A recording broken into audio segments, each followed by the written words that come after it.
sure our judges over there are having the most difficult time of their lives. Meanwhile, here comes kid number 16. Hello, good evening to you. Evening, Bianca. Evening, Katalaka. Are you ready for your question? Yes, I am.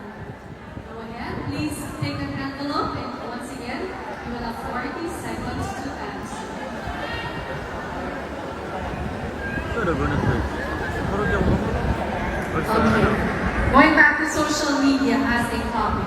This information remains rampant, especially on social media. As a young Cotabateria queen, how can you help promote truth and media literacy? As a young Cotabateria queen, how can you help promote truth and social media literacy?